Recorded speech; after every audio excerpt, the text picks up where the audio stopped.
I was a big guy twice in my life. So hence the reason why I just don't like running, man. It hurts, it's brutal, it sucks. Going out and I'm gonna be gone for 2 hours or I'm gonna be gone 39 hours. Right. Running on a 1 mile track. Who the fuck? I'm not crazy, man. That shit sucks. I mean, you know, people put me in this category of, you must be some crazy guy who loves it. No, man. No, that's why I do it though. That's the only way to callous your fucking brain, man. It's the only way to get hard in life. People take these classes on mental toughness. Like even SEALs, you have the class about visualization, self-talk, eat an elephant one bite at a time, breathing control. Yeah, roger that. You gotta put yourself in a hellacious situation. It's a lifestyle. How are you gonna react?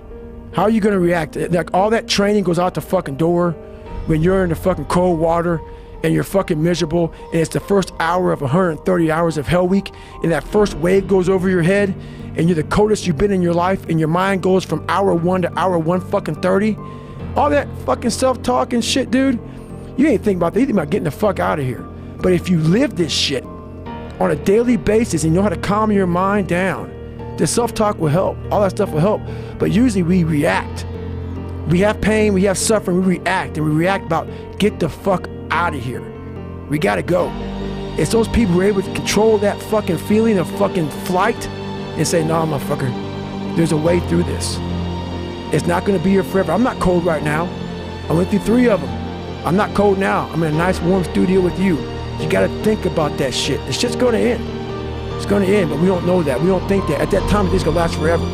And then you get to sit back on Friday with everybody walking across the, you know, back on the grinder, all the 16, 17, 18 guys that graduated Hell Week. And you get a chance to watch these guys victorious. And then you get the chance to think about that.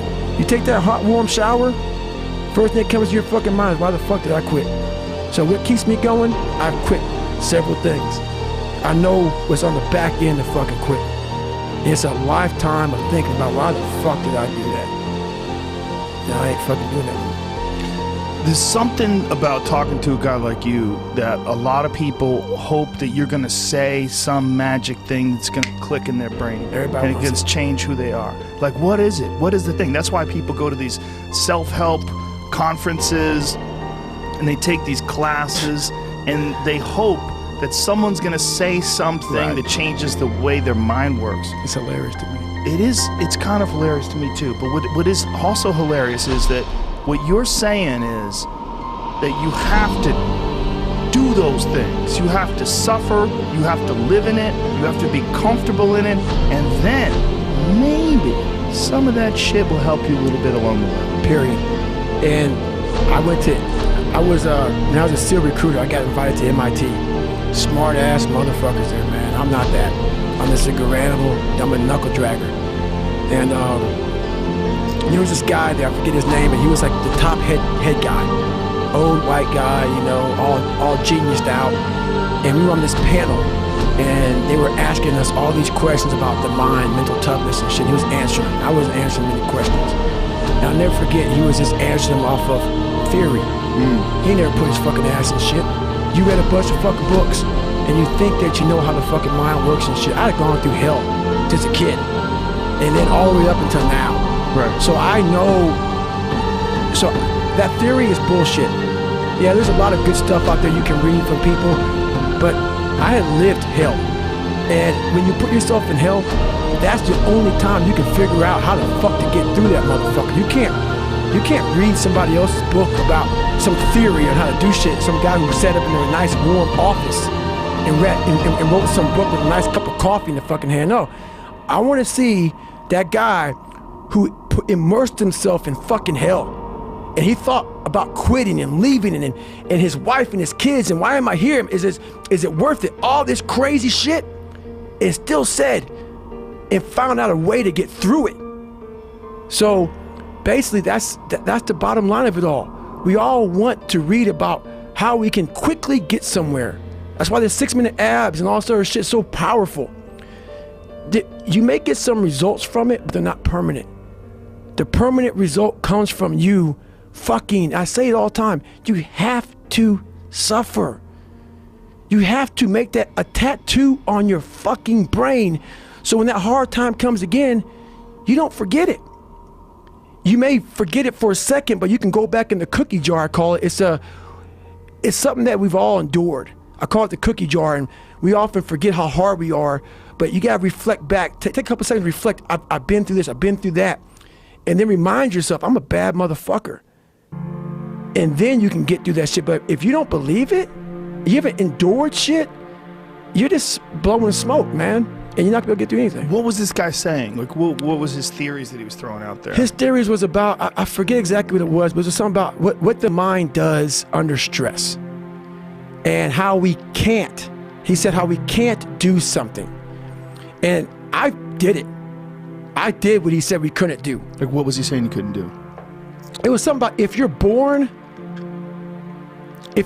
a certain way, it's something about if you're born a certain way, you can't become this way.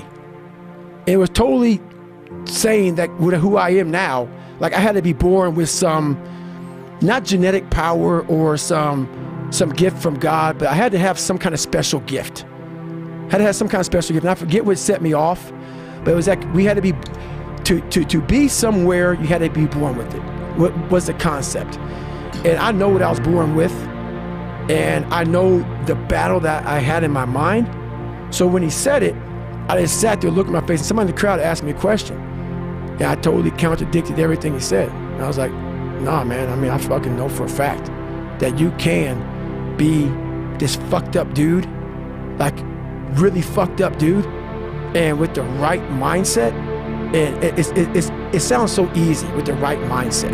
It doesn't sound easy. I know what you're saying. It sounds like a simplistic answer. Right. You can. But you have to go into those dark chambers that we often shut off, and you gotta open them up. You gotta open up and fight that fucking demon, get in there, talk to that motherfucker and say, what's up? And we all like to take this 4-lane highway, the easy highway. It has fucking signs, it has restaurants. We all love that 4-lane highway. We always step over the shovel. And all I did was I picked up that fucking shovel, and that shovel, I made my own path. And you may have big boulders and shit. They may be getting 200 miles up the road faster than you. But going through this path of life, this journey over here that you make yourself, that's incredibly difficult.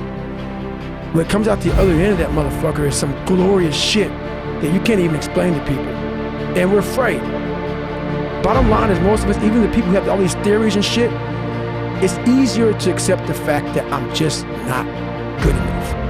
I wasn't made to do that. And yeah, some of us can't be LeBron fucking James.